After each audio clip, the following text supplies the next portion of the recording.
Hello students. आज हम पढ़ने जा रहे हैं कंप्लीट 1 ईयर का current affair environment and ecology के लिए। ये आपका यूपीएससी और ऑल स्टेट पीसीएस एग्जाम के लिए बहुत ही रेलेवेंट है। इसके अलावा अगर आप कोई और भी एग्जाम दे रहे हो जिसमें करंट अफेयर्स पूछते हैं तो उसके लिए भी ये इक्वली रेलेवेंट है।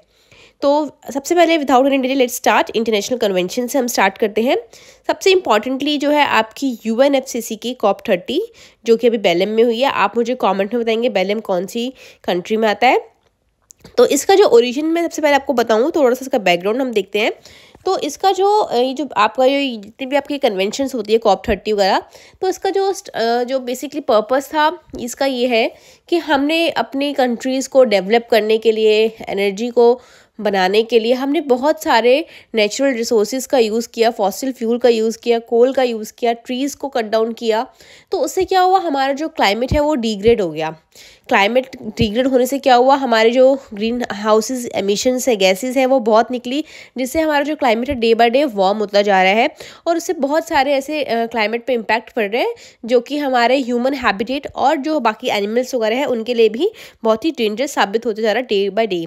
तो उन सारी चीज़ों को, उन क्लाइमेट चेंजेस को, जो हमारे जो बायोडाइवर्सिटी लॉस हो चुकी है इन सारी चीज़ों को कट डाउन करने से, फॉरेस्ट को कट डाउन करने से, डिफॉरेस्टेशन से, अब तो डी वार्मिंग जो हमारी ग्लोबल वार्मिंग है वो बढ़ रही है। तो हम उन सारी चीज़ों को कैसे प्रिवेंट कर सकते हैं। जो हमारी बायोडाइवर्सिटी लॉस हो चुका है, जो हमारा क्लाइमेट चेंज में जो आ रहा है, इतना इम्पैक्ट पड़ रहा है, हमारी ओजोन लेयर डिप्लीट हो रही है, हमारा ओशंस का लेवल बढ़ रहा है, हमारे जो ग्लेशियर्स है वो मेल्ट हो रहे हैं। तो ये सारा इम्पैक्ट है आपके ग्लोबल वार्मिंग का, ठीक है। तो ये सारा चीज़ किससे हो रहा है, क्योंकि हमने इन्वायरमेंट के साथ खेला है। तो उसी चीज़ को हम अब कैसे रिपेयर कर सकते हैं। अब जो डेवलप्ड कंट्री है उन्होंने तो जो चीज़ कर ली है वो कर ली है, अब वो उसको हम स्टॉप कर सकते हैं, उनके पास टेक्नोलॉजी है। लेकिन जो पुअर कंट्रीज़ है उनके पास वो टेक्नोलॉजी अभी नहीं है, तो वो तो उसी चीज़ पर ही डिपेंड करती है, उन्हीं सोर्सेज पर डिपेंड करती है। वो फॉसिल फ्यूल कॉल को यूज़ करेंगे। लेकिन हाँ, हम कुछ स्टेप्स ज़रूर ले सकते हैं। तो कैसे उसको हम कम करें, और जो डेवलप्ड कंट्री है वो कैसे डेवलपिंग कंट्रीज़ की हेल्प कर सकती है। तो ये सारी चीज़ों में इन COP30 वगैरह में, इन सारे कॉप्स में डिस्कस होती है। कॉप मतलब कन्वेंशन ऑफ पार्टीज जो है उसमें होती है। तो सबसे पहले 1992 की हम बात करें तो वहाँ पे आपका रियो समिट हुआ था। रियो 1992 में आपका जो रियो समिट हुआ था, जिसको हम अर्थ समिट भी बोलते हैं, अर्थ रियो, इसको रियो डी जेनेरो भी बोलते हैं। तो वहाँ पे बात हुई कि हम कैसे इसको कम कर सकते हैं। उसके बाद सबसे इम्पॉर्टेंटली फिर आपका क्योटो प्रोटोकॉल भी आया। उसके बाद फिर आपका 2015 में आपका पेरिस एग्रीमेंट आया, जिसमें बोला कि आप, क्योंकि ऐसे हम सबके किसी के ऊपर हम बोलेंगे कि आपको ये यूज़ नहीं करना, तो ऐसे बाइंडिंग नहीं हो पा रहा था वो चीज़। तो उसमें बोला कि आप हर एक कंट्री खुद से आगे चलकर आए और बताए कि हाँ, हम ये चीज़ एमिशन के लिए कम करेंगे, हम इस चीज़ से एमिशन को रिड्यूस करेंगे, हम क्या क्या स्टेप्स लेंगे, कितने टाइम में उसको, कितना लेवल को हम रिड्यूस करेंगे। तो इस टाइप के खुद एक कंट्री जब खुद ही रिस्पॉन्सिबिलिटी लेगी तो उससे थोड़ा इम्पैक्ट ज़्यादा आता है। तो पेरिस एग्रीमेंट में यही डिसाइड हुआ। तो उसके बाद फिर उसी के आगे हर साल इसकी मीटिंग चलती रहती है, कभी किसी कंट्री में तो कभी किसी कंट्री में। तो अभी जो लेटेस्ट मीटिंग हुई है वो आपकी बेलेम ब्राज़ील में हुई है। तो इसमें हमने जो डिसाइड किया गया है, तो इसमें यही बात की गई कि जो आपके जो नेशनली डिटरमाइंड कॉन्ट्रीब्यूशंस वगैरह है उसी के रिगार्डिंग की बात की गई क्या है। तो सबसे पहले हम देखते हैं कि कहाँ पर हुई थी, आपकी अमेजोन बेलम में हुई है, ठीक है। और इसमें जो है फोकस क्या रहा, आपका forest and nature based solution के ऊपर। अब इसमें एक बहुत इंपॉर्टेंट एग्रीमेंट्स होते हैं, बहुत सारे एग्रीमेंट्स होते हैं। These all are not relevant, और even it's is not possible to remember all them. तो जो बहुत मोस्ट इंपॉर्टेंट है और रेलेवेंट है हम वो सारे डिस्कस करेंगे। सबसे पहले हम बात करते हैं क्लाइमेट फाइनेंस के बारे में। क्लाइमेट फाइनेंस में सबसे पहले उन्होंने एक जो एग्रीमेंट किया है वो है आपका ट्रिपल एडेप्टेशन फाइनेंस के बारे में बाय 2035 तक। इसमें बेसिकली क्या है, आपको जो है जो ट्रिपल जो है आपकी जो फंडिंग जो मिलती थी उसको 3 टाइम्स कर दिया गया है। पहले जो है 40 बिलियन मिलता था, 40 बिलियन डॉलर्स मिलते थे इसको आपके जो क्लाइमेट को वो करने के लिए, अडेप्ट करने के लिए। अब लेकिन जो फंडिंग है उसको 3 टाइम्स कर दिया, तो अब टोटल 120 बिलियंस की फंडिंग मिलेगी ताकि हम अपने जो क्लाइमेट को है और सेव कर सकें। साथ साथ क्लाइमेट के साथ साथ बात करते हैं अपने हेल्थ के बारे में भी। तो हमें क्लाइमेट चेंजेस की वजह से जो भी आपके हीट वेव्स आ रही है और जो भी डिसीजेज आउटब्रेक हो रहा है, मलेरिया हो रहा है, वट एवर द थिंग्स में भी, ठीक है, तो उन सबको हम कैसे अपने हेल्थ सिस्टम को कैसे स्ट्रेंथन कर सकते हैं, तो उसके लिए भी इन्होंने बात की है। तो उसको बोलते हैं बेलम हेल्थ एक्शन प्लान, ठीक है। ये कब लॉन्च हुआ है, ये आपका हेल्थ डे जो आपको 13 नवंबर को आया था उसी में इसको लॉन्च किया गया। तो आपसे ये पूछ सकते हैं, फ्लैगशिप इनिशिएटिव लॉन्च हुआ है on health day, that is 13 नवंबर 2025 में। फिर हम बात करते हैं नेक्स्ट जो ट्रीटी हुई है, इसके अंदर जो नेक्स्ट है जस्ट ट्रांजिशन मैकेनिज्म। अब जो ट्रांजिशन का मतलब होता है एक फेज से दूसरे फेज में जाना। अब इसका बेसिकली जो लिटरल मीनिंग है, जो आपको बताया एक फेज से दूसरे फेज में जाना, तो मतलब हम अभी जो फॉसिल फ्यूल्स कोल इन सब का यूज़ कर रहे हैं, हमें इस फेज से हमें ग्रीन एनर्जी की तरफ जाना है, हमें ग्रीन एनर्जी करनी है, हमें ग्रीन हाउस एमिशन को रिड्यूस करना है। तो उसको रिड्यूस करने में हमें कुछ स्किल रिक्वायरमेंट होगी। हम एकदम से तो एक चीज़ से दूसरी चीज़ पर अडेप्ट नहीं कर सकते, तो उसके लिए हमें स्किलिंग करनी होगी, अपने वर्कर्स को सिखाना होगा। हम एकदम से दूसरी चीज़ में जाएंगे तो अनएम्प्लॉयमेंट वगैरह काफ़ी बढ़ेगी, क्योंकि उनको वो चीज़ नहीं आती होगी। तो उनको हमें क्या करना है, हमें रीस्किल करना है, उनको सोशल प्रोटेक्शन भी देनी कि हाँ अगर वो ये काम छोड़ के दूसरे काम में जाएंगे तो कैसे हम उनको अनएम्प्लॉयमेंट को प्रिवेंट कर सकते हैं। तो वो सारी चीज़ों को ध्यान रखते हुए तो हमें जितने भी वर्कर्स हैं उनको कॉपरेट करके अपनी इकोनॉमीज को मूव करना है regarding fossil fuels. Fossil fuel से हमें आगे बढ़ना है, हमें उसको यूज़ नहीं करना है, ताकि हम एक ग्रीन और एक क्लीनर एनर्जी की तरफ मूव कर सके। ठीक है, तो कैसे इसी पूरी प्रोसेस को कि हमें फॉसिल फ्यूल्स से हटकर हमें ग्रीन क्लीनर एनर्जी की तरफ जाना है, तो उसके लिए हमें अपने जितने भी वर्कर्स हैं, अपने जो एम्प्लॉयज़ हैं, उनको वो स्किल्स भी तो प्रोवाइड करनी होगी। तो उसी के ऊपर है just transition mechanism. Now moving ahead to the next one, that is tropical forest forever facility. That is again very important scheme. इसमें बहुत ही सिंपल सी स्कीम है। इसमें बेसिकली क्या किया गया है, आपको क्या है अपने जो फॉरेस्ट है उसको बचाना है। आपको अपने फॉरेस्ट को बचाने के लिए पैसा दिया जाएगा, मतलब आप जितने अपने फॉरेस्ट को बचाओगे आपको पैसा मिलेगा। तो इसके लिए आपको जो है 125 बिलियन का जो है फंड रेज किया गया है। ये फंड जो है सेल्फ फाइनेंसिंग इन्वेस्टमेंट फंड है।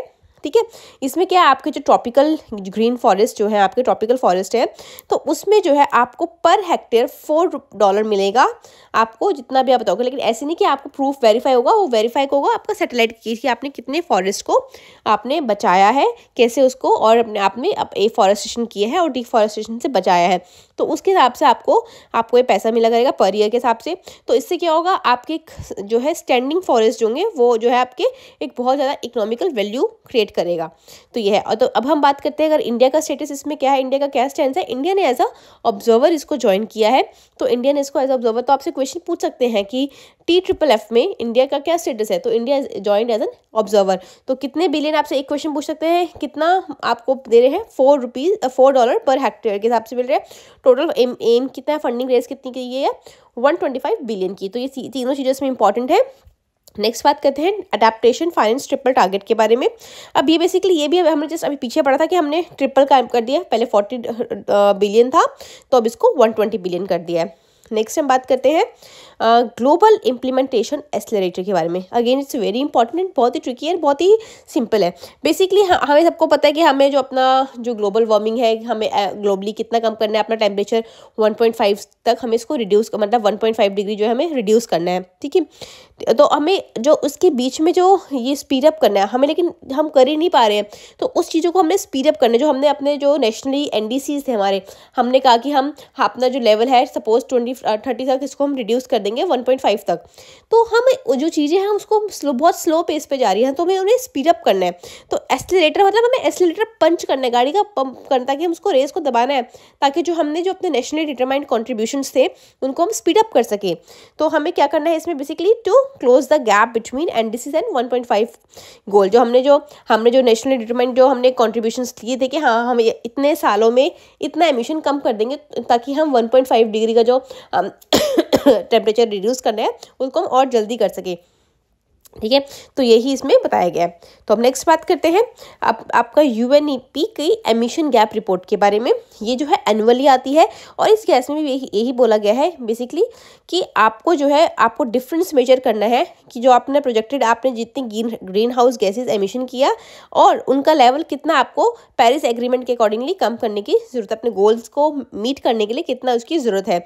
तो अभी देखा गया इस रिपोर्ट के अकॉर्डिंगली अभी भी जो है आप जो है 45 to 60% और रिडक्शन करना है to stay within the limit of 1.5 degree. तो आपको अभी भी इतना, इसको आपको बहुत इंपॉर्टेंट है याद रखना है, कितना करना है 45 to 60% रिडक्शन अभी और करना है to stay within the limit of 1.5।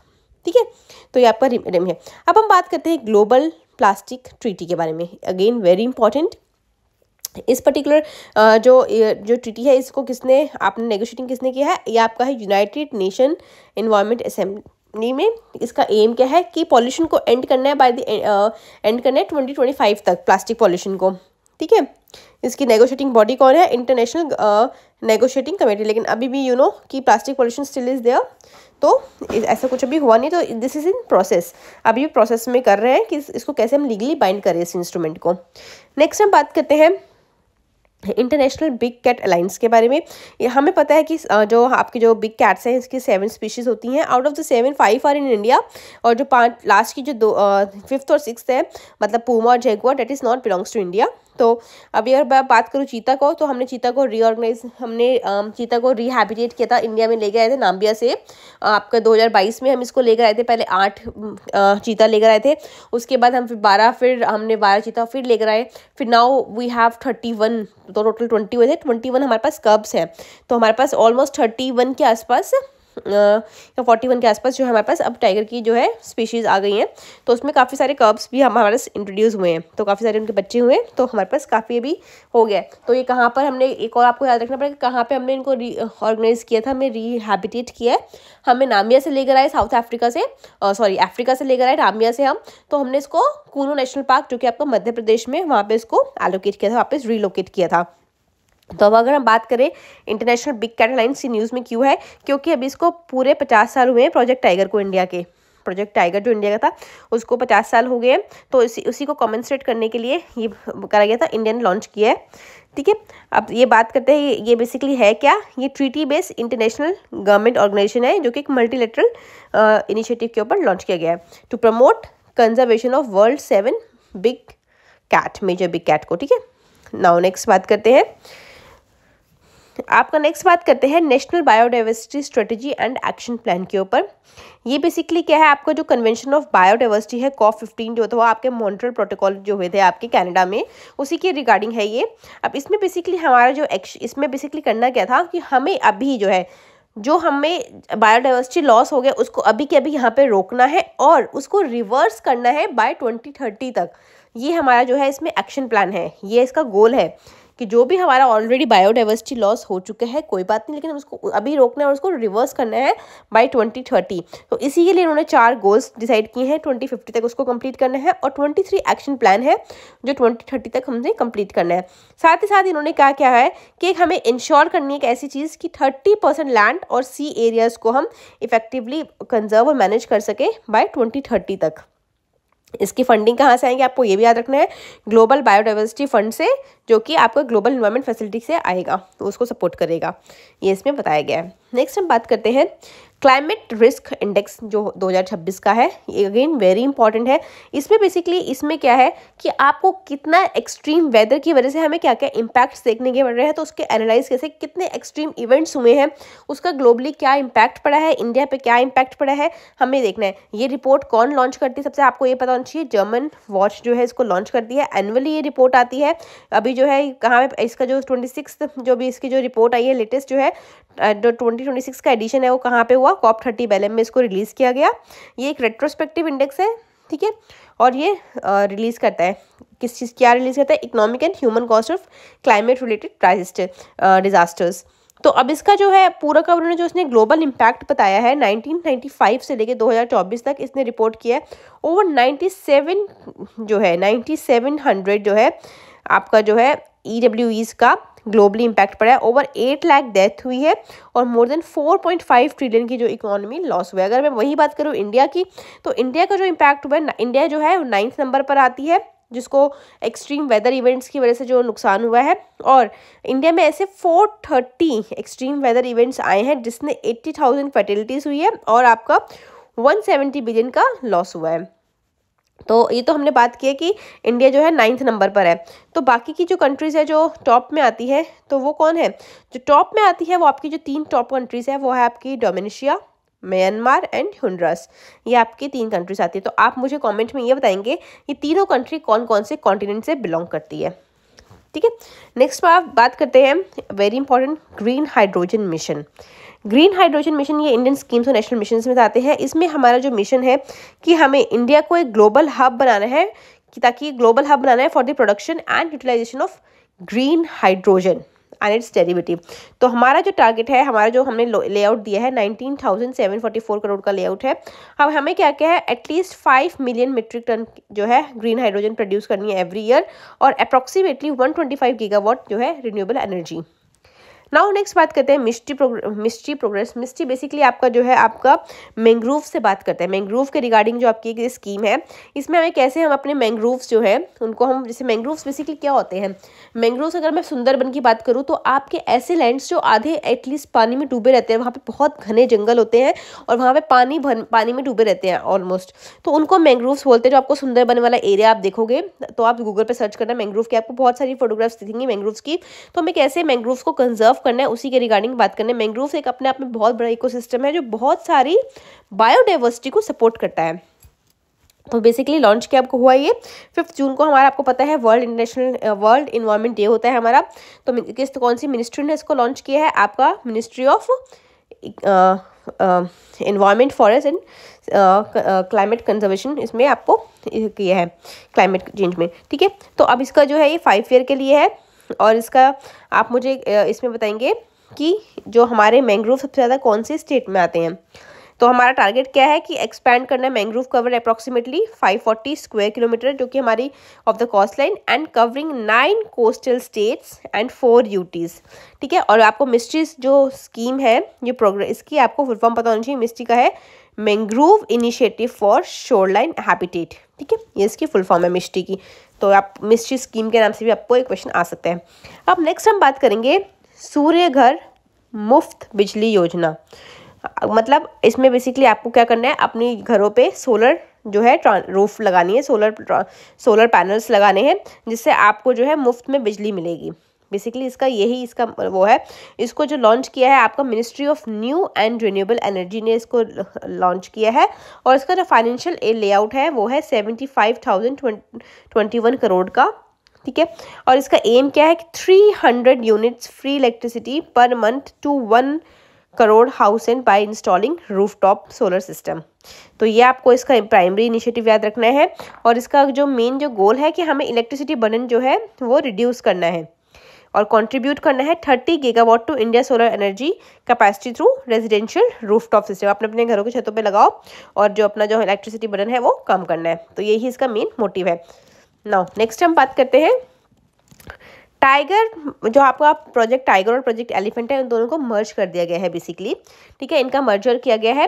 और ये जो आपको पता है प्रोजेक्ट टाइगर जो है आपको 1973 में हुआ था और जो प्रोजेक्ट एलिफेंट है 1992 में हुआ था। कौन सी मिनिस्ट्री देख रही है आपके, ministry of environment forest and climate change आपको देख रही है इसको। और इसका जो बेसिकली इससे क्या होगा कि आप जो है मैनेजमेंट कर पाओगे इसका, ये जो आपके वाइल्ड लाइफ कॉरिडोर्स है और आपके क्रिटिकल वाइल्ड लाइफ हैबिटेट्स है, इनकी आप मैनेजमेंट बहुत ईजिली कर पाओगे, क्योंकि बहुत सारी जगह जो एलिमेंट्स जो आपके जो एलिफेंट है वो आपके ह्यूमन एलिफेंट कॉन्फ्लिक्ट की वजह से मिटिगेट करना चाहते हैं, ताकि उनको हम एक अच्छा एनवायरनमेंट प्रोवाइड करें और उनकी जो पॉपुलेशन है उसको हम अच्छा सा वो एक्सटिंक्शन से बचा सकें। और अगर मैं वही बात करूँ टाइगर्स की, तो टाइगर्स को भी हम क्या बोलते हैं, टाइगर्स जो है आपकी जो बेसिकली टाइगर्स में अगर मैं बात करूं तो ये भी बहुत ज़्यादा एक्सटेंशन फेस कर रहे हैं, ठीक है। तो उसको भी हम इससे प्रिजर्व करेंगे। और एलिफेंट्स को हम क्या बोलते हैं, नेचर्स इंजीनियर्स, क्योंकि वो ग्रासलैंड को मेंटेन कर पाते हैं, जो कि वाइटल फॉर है टाइगर्स प्री, ठीक है। तो इस पर्टिकुलर से हम क्या करें, इस में हम प्रोजेक्ट टाइगर और प्रोजेक्ट एलिफेंट को हम मर्ज कर रहे हैं। तो इससे क्या होगा, the tiger is an umbrella species, ठीक है, और जो आपका एलिफेंट है वो एक कीस्टोन स्पीशीज है, ये भी याद रखना आप। नेक्स्ट हम बात करते हैं project dolphin. It's very important. Project dolphin में बेसिकली आपकी जो सबसे ज़्यादा डॉल्फिन कहाँ पे मिलती है, रिवर गंगा में मिलती है। रिवर गंगा में सबसे ज़्यादा कहाँ मिलती है, आपको यूपी में मिलती है। और अगर मैं डेंसिटी की बात करूँ तो वो आपको बिहार में मिलती है, ठीक है। तो आपकी सबसे ज़्यादा कहाँ है, primary found Ganga and Brahmaputra river, ठीक है, जो कि आपके इंडिया, नेपाल और बांग्लादेश में है। अगर मैं इसका IUCN स्टेटस पे देखूँ तो डॉल्फिन जो है आपकी एंडेंजर्ड लिस्ट में है। और अगर मैं बात करूँ इंडिया का जो एक्वेटिक एनिमल है वो भी आपका डॉल्फिन है, ठीक है। और ये कौन से शेड्यूल के अकॉर्डिंगली इसको schedule 1 of W world wild life protection act 1972 के अंदर इसको हमने इंडिया का नेशनल एक्वेटिक एनिमल इसको हमने डिक्लेयर किया था, ठीक है। तो बेसिकली प्रोजेक्ट डॉल्फिन फेज 2 में क्या है कि कैसे हमें गंगा रिवर के डॉल्फिन और मेरीन डॉल्फिन को कैसे हमें प्रोटेक्ट करना है, दोनों ही डॉल्फिन को। अब हम बात करते हैं नमामि गंगे मिशन के बारे में। नमामि गंगे मिशन जो है बेसिकली इसका जो गोल है कि ये इंश्योर करना कि कैसे हम इकोलॉजिकल फ्लो को मेंटेन कर सके पूरे के पूरे गंगा बेसिन के अकॉर्डिंगली, जो कि इंपॉर्टेंट है हमारे long term survival of aquatic life और उसकी हाइजीन को मेंटेन करना है हमें। तो ये बेसिकली इसका है। तो इसको पूरा का पूरा आपको एक्सपैंड करना है। इसका जो मोटिव है कि इसको जो गंगा रिवर है उसकी मेन स्ट्रीम को, जिसमें आपकी ट्रिब्यूटरीज भी आती है यमुना, गोमती वगैरह, यहाँ तक इसको इकोलॉजिकल फ्लो को मेंटेन करना है, ताकि यहाँ पे जो जितने भी एक्वेटिक एनिमल्स वगैरह रहते हैं और उसकी क्लीननेस को मेंटेन कर सके। तो नेक्स्ट हम बात करते हैं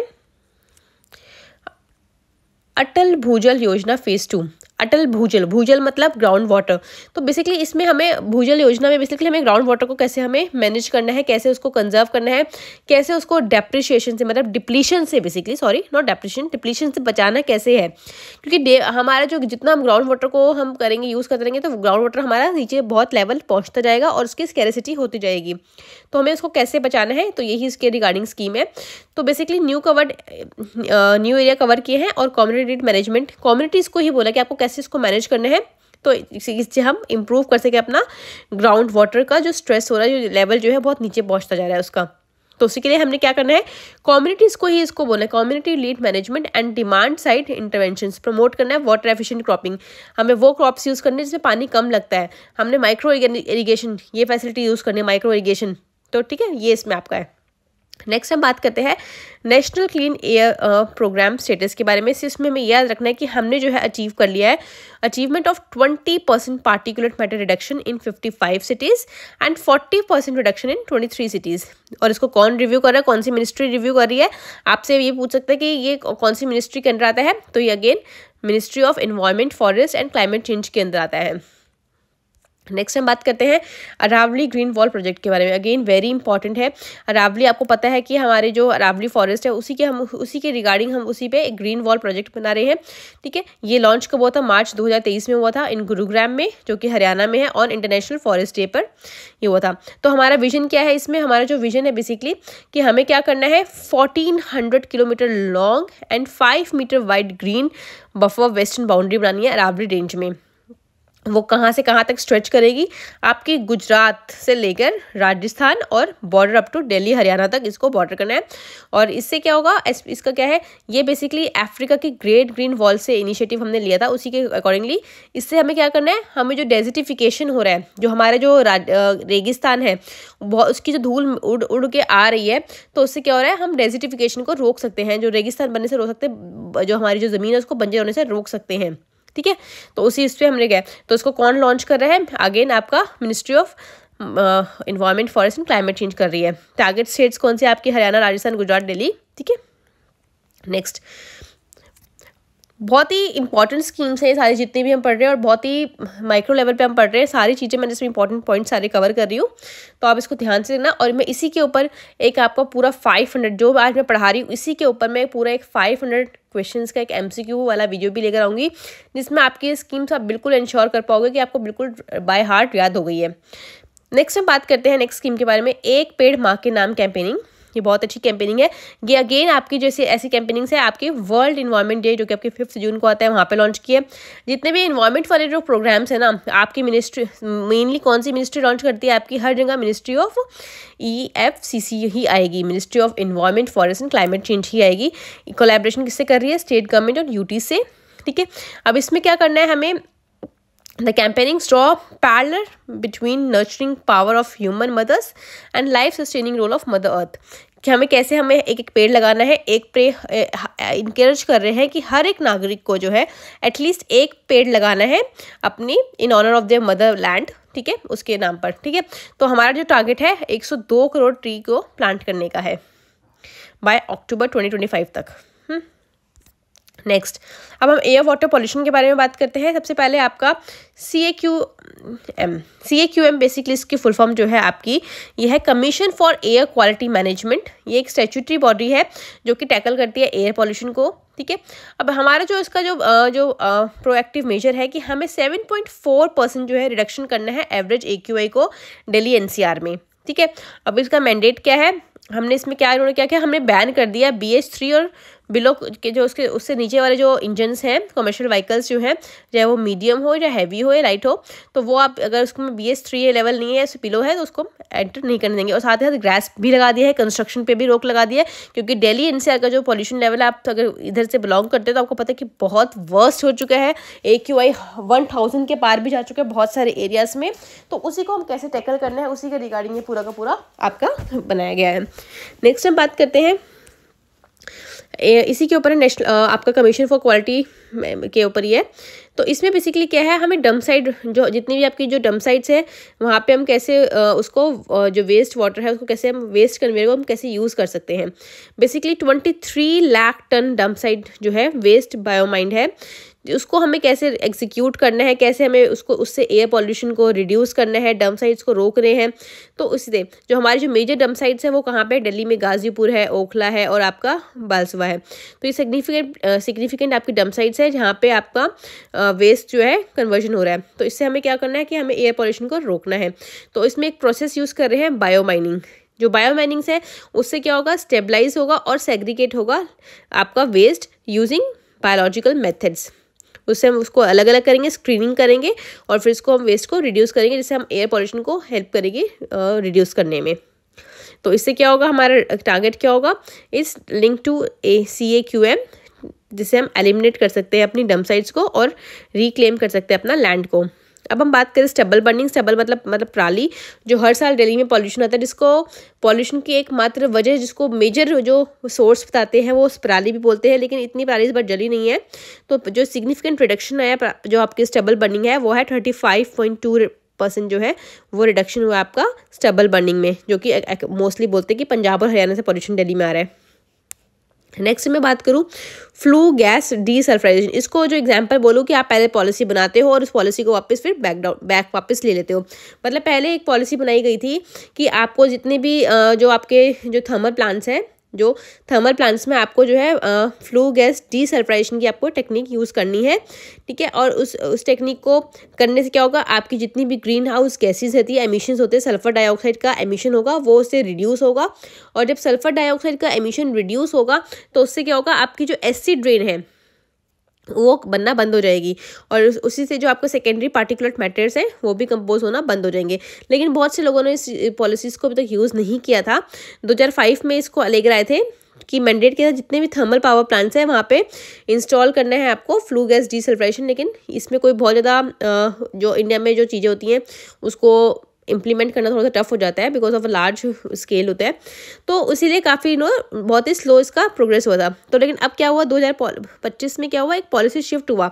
IIT दिल्ली नीरी ने बताया कि जो ये फ्लू गैस जो है, जो आपकी जो सल्फर गैस है, जब चिमनी से निकलती है तो कुछ जो दिल्ली NCR का जो लेवल है उसने कहा सिर्फ 10 किलोमीटर्स तक के जो एरियाज़ है ना वहाँ पे ही इसको इम्प्लीमेंट कराते हैं, ठीक है। और जो बाकी जो सिर्फ कैटेगरी C वाले जो फैक्ट्रीज वगैरह है, थर्मल पावर प्लांट्स है, तो वहाँ पे इसको इम्प्लीमेंट करने की कोई ज़रूरत नहीं है। तो इसमें क्या किया उन्होंने, एग्जम्प्ट कर दिया 78% ऑफ ऑल थर्मल प्लांट्स जो है वो कैटेगरी C के, उनको एग्जम्प्ट कर दिया फ्रॉम इम्प्लीमेंटेशन ऑफ FGD, ठीक है। और किसको मैंडेटरी किया, कैटेगरी A जो कि 10 किलोमीटर्स के एरिया में आ रहे हैं एंड दिल्ली NCR के, उनको मस्ट कंप्लाई करने के लिए बोल दे कि दिसंबर 2027 तक आपको ये टेक्निक जो है फ्लू गैस डीसल्फराइजेशन की टेक्निक जो है आपको इम्प्लीमेंट करनी ही करनी है। और इसका रेलेवेंस क्या है कि इससे क्या होगा कि सल्फर के जो कंटेंट्स हैं वो आपके कम हो जाएंगे, तो उससे भी क्या होगा एसिड रेन वगैरह। लेकिन अगर देखा जाए टू बी ऑनेस्ट कि जो सल्फ़र का जो अगर आपकी जो फैक्ट्री से जो थर्मल पावर से जो सल्फ़र निकलता है, कोल से जो निकलता है, ये अराउंड 250 के किलोमीटर्स के एरिया पे इम्पैक्ट करता है और इससे हमारे हेल्थ पे भी बहुत गंदा इम्पैक्ट पड़ता है। बट बहुत सारे लोगों ने इसको क्रिटिसाइज़ किया है कि आपने पॉलिसी बनाई और इसको बैक ले लिया। लेट्स सी कि आगे क्या स्टेप चलते हैं। नेक्स्ट बात करूँ यमुना फ्रॉथिंग के बारे में। आपने देखा होगा न्यूज़ में बहुत बार कि यमुना रिवर में इतना झाग बन रहा है, इतना झाग बन रहा है। बहुत सारी गवर्नमेंट्स पहले भी आई है, उन्होंने भी बहुत झाग बनाया और वो बोलते हैं कि हमने ऐसा केमिकल हम इटली से लेकर आए हैं जिससे जो है यमुना को बिल्कुल क्लीन कर देगा और आपको बहुत वार्म दिखाए।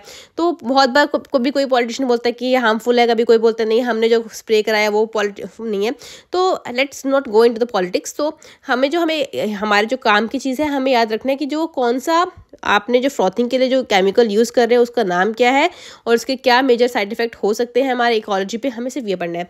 तो सबसे पहले आपको पता होना चाहिए कि वो जो केमिकल यूज़ करते हैं उसको बोलते हैं सिलिकॉन बेस्ड डीफॉर्मर, ठीक है। जो उसमें जो गंदा झाग बन रहा है उसको झाग को कम करने के लिए तो इसको बोलते हैं सिलिकॉन बेस्ड डीफॉर्मर, उस झाग को रिड्यूस करने के लिए, जिसको हम PDMS भी बोलते हैं, ठीक है।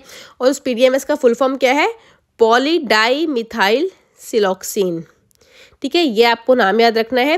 लेकिन बहुत ज़्यादा इसको यूज़ करने से क्या होगा, हमारे जो इकोलॉजिकल लाइफ है, जो एक्वेटिक लाइफ है, ये उसके ऊपर एक हार्मफुल इम्पैक्ट डाल सकता है आने वाले मेजर कुछ समय में, ठीक है। नेक्स्ट बात करते हैं ग्राउंड वाटर कंटेमिनेशन। अभी रिसेंटली एक न्यूज़ आई थी कि कुछ मदर्स के जो ब्रेस्ट मिल्क होता है उसके सैंपल्स में बिहार और यूपी में यूरेनियम मिला गया था। It's very harmful. Uranium uranium एक रेडियो एक्टिव एलिमेंट भी होता है, सारा यूरेनियम नहीं, but uranium again it's a very harmful, ठीक है। तो इससे क्या होगा, अगर लेकिन ये बोला गया कि ये बाइंड हमारे जो टिश्यूज़ में बाइंड नहीं हो रहा, तो ये बाय हमारा एक्सक्रीटा, जैसे कि आपका यूरिन और स्टूल के थ्रू पास आउट हो रहा है। बट अगर ब्रेस्ट मिल्क में आ रहा है तो बच्चे के पास भी जा रहा है, तो that is very serious concern, जिसकी वजह से आपको जियोजेनिक कंटेमिनेशन हो सकता है। तो ये बहुत एक क्रिटिकल थिंकिंग के बारे में बात करता है कि बहुत सीरियस हेल्थ इश्यूज हो सकते हैं कि हमारे जो मदर्स हैं उनकी ब्रेस्ट मिल्क में जो है आपके यूरेनियम आ रहा है। यूरेनियम इट्स वेरी टॉक्सिक और इससे बहुत ज़्यादा मेजर कंसर्न्स हो सकते हैं। तो बहुत सारे हैवी मेटल्स ऐसे भी हैं जो कि इंडस्ट्रियल जो आपका जो वेस्ट निकलता है वो आप नियर द रिवर्स जो है उसको ऐसे ही अनट्रीटेड छोड़ देते हैं, वो पानी में जाता है, वो पानी जो है वापस फिर रीट्रीट हो गए लोग यूज़ करते हैं और उसकी वजह से ये सारी प्रॉब्लम देखने को मिल रही है। तो नाउ नेक्स्ट बात करते हैं अपनी माइक्रोप्लास्टिक इन गंगा रिवर। अभी कुछ न्यूज़ और भी आई थी कि बहुत सारे रिवर के पानी में जो है माइक्रोप्लास्टिक मिला है और इसी के रिगार्डिंग ये न्यूज़ है। अभी इसके ऊपर और भी कुछ स्टडीज़ आ रही है, तो जब पूरी कंपाइल हो जाएगी तो I will let you know in the next video. Next हम बात करते हैं टायर पार्टिकल माइक्रोप्लास्टिक पॉल्यूशन के बारे में। जो आजकल क्या है कि टायर की लाइफ को, शेल्फ लाइफ को बढ़ाने के लिए ना एक माइक्रोप्लास्टिक का यूज़ कर रहे हैं। जनरली जो इलेक्ट्रिक व्हीकल्स है उसमें ज़्यादा यूज़ हो रहे हैं, उसको बोलते हैं 6PPD केमिकल। ये जो है बेसिकली एंटी ओजोन है, क्योंकि ओजोन लेयर जो होती है, ओजोन जो होता है जो आपके टायर्स को बहुत जल्दी डिग्रेड कर देता है, उससे प्रिवेंट करने के लिए एंटी ओजोनेंट हम यूज़ करते हैं। लेकिन टायर की शेल्फ लाइफ तो बढ़ रही है, लेकिन उससे माइक्रोप्लास्टिक भी बढ़ रहा है और साथ ही साथ इकोलॉजिकल टॉक्सिसिटी को भी ये इन्हांस कर रहा है। तो इसका जो यूज़ है उसको हम मोटिवेट नहीं करते हैं कि इसको यूज़ नहीं करना चाहिए। तो एक नया कंसर्न निकल के आया है जो कि यूज़ है। तो आपको उस केमिकल का नाम पता होना चाहिए। वो केमिकल का नाम क्या है, 6PPD केमिकल, और इसको हम क्या बोलते हैं, एंटी ओजोनेंट। नेक्स्ट हम बात करते हैं direct capture technology. Direct capture technology में हमें बहुत कुछ नहीं पढ़ना, हमें सिर्फ यही पढ़ना है कि एक नेगेटिव एमिशन टेक्नोलॉजी है जिसमें क्या है, आपको जो CO2 को है डायरेक्टली कैप्चर करना है। हमें एयर से, चिमनी से नहीं करना है। हमें जहाँ से चिमनी से अगर CO2 आपकी जो निकल रही है, फैक्ट्रीज के जो चिमनीज लगी होती है, जो बड़े बड़े प्लांट्स होते हैं वहाँ पे जो चिमनी, हमें वहाँ से नहीं, हमें डायरेक्ट एम्बियंट एयर से उसको कैप्चर करना है और उससे CO2 को निकाल देना है। तो इसमें दो तरह की टेक्नोलॉजी यूज़ होती है, एक सॉलिड और एक लिक्विड। हमें इनका बेस याद रखना है। सॉलिड में हमने सॉल्वेंट बेस यूज़ करते हैं और लिक्विड में हमने सॉल्वेंट बेस यूज़ करते हैं, ठीक है। नेक्स्ट हम बात करते हैं, बहुत इंपॉर्टेंट है ये, waste to energy bio CNG कैपेसिटी। इसमें बेसिकली हमारा जो इंडिया की जो स्ट्रेटेजी थी उसके अकॉर्डिंगली जो स्वच्छ भारत मिशन है 2.0, उसमें हमें एक स्टार्टेड इनिशिएटिव है। स्टार्टेड इनिशिएटिव का मतलब है कि sustainable alternative towards affordable transportation. इस स्कीम में बेसिकली हमें क्या करना है, 5000 compressed biogas CBG bio CNG plant introduce करने थे 2023 तक की बात कर रही हूँ, ठीक है। और वो कैसे हमने करने हैं, वेस्ट जनरेशन से। हमारा जो है इंडिया में जो वेस्ट जनरेशन होता है वो अप्रॉक्सीमेटली 1.5 लाख टन होता है। कहाँ से, म्यूनसिपल वेस्ट, जो हमारा म्यूनसिपल वेस्ट होता है उसी से, म्यूनसिपल सॉलिड वेस्ट से हमारा 1.5 लाख जो है वेस्ट जनरेशन होता है। और इसी ऑर्गेनिक बायोडिग्रेडेबल वेस्ट को यूज़ करके हमें क्या है, हमें बायो CNG प्रोड्यूस करनी है, ठीक है। इसी वेस्ट को यूज़ करते हुए हमारा टारगेट है कि हमें 300 गीगावाट की एनर्जी को जो है जनरेट करना है, ठीक है। तो हमारा सेंट्रल गवर्नमेंट का टारगेट है कि 80% ऑफ डेली जो है उसका जो हमारा जो वेस्ट निकलता है उसको हमें बाय 2030 तक उसकी हमें एनर्जी प्रोड्यूस करनी है। तो ठीक है, तो आई होप आपको क्लियर समझ में आ गया होगा। नेक्स्ट हम बात करते हैं GFRA 2025 रैंक के बारे में। इस बैंक में बेसिकली इंडिया की जो रैंक आई है वो आई है आपकी 9th रैंक आई है ग्लोबली। इंडिया की जो रैंक आई है वो है 9th rank in the forest area, ठीक है। और जो अगर हम बात करें, इंडिया ने 3rd टाइम अपनी इसको मेंटेन किया है रैंक को in the annual forest trade. अब हम बात करते हैं ऑल इंडिया टाइगर एस्टिमेशन। देखो, जो टाइगर एस्टिमेशन जो होता है आपका हर 4 साल में होता है। अभी लास्ट 2022 में हुआ था। 2022 में जब उसका जो डाटा हुआ था, उसकी जो रिपोर्ट आई थी वो आपकी 2023 में आई थी। 2023 में उसकी रिपोर्ट आई थी, तो उसके अकॉर्डिंगली हमारे पास जो कितने हैं 5th साइकिल रिपोर्ट जो थी वो 2022 में आई थी। और इसमें कितने हमारे पास टाइगर्स हैं 3682 हमारे पास टाइगर्स हैं। अभी जो नेक्स्ट जो है 2026 में इसकी 6th साइकिल आने वाली है, तो उसकी रिपोर्ट ऑलमोस्ट मार्च में या फिर देखते हैं कब तक आएगी। वैसे मोस्ट प्रोबेबली नेक्स्ट ईयर तक इसकी रिपोर्ट आ जाएगी, तो वो 6th साइकिल होगी। तो हमें 5th साइकिल की रिपोर्ट हमारी है, और जो डाटा जो है कलेक्ट सारा हो चुका है ऑलमोस्ट, वो अपने फाइनल उस पर ही है, तो हमें ये याद रखना है। फिर नेक्स्ट हम बात करते हैं national red list road map के बारे में। National red list road map basically IUCN world conversation congress का 225 का एक क्रिएट किया है to an authority of national species assessment. कितनी हमारी नेशनल स्पीशीज असेसमेंट है उसके रिगार्डिंग भी, और कितनी हमारी एक्सटेंट हो रही है, हमारा कितना फ्लोरा है, हमारा कितना फौना है। फ्लोरा मतलब हमारा जो प्लांट स्पीशीज है, फौना मतलब ये सारा हमारा। तो ये सारे स्पीशीज वगैरह का हमें देखना है कि हमारे इसमें बोला है कि लिस्टिंग में बात की है कि extension risk of 1100 species flora and fauna by 2030 तक एक्सटेंड हो जाएगी, मतलब लुप्त हो सकती है।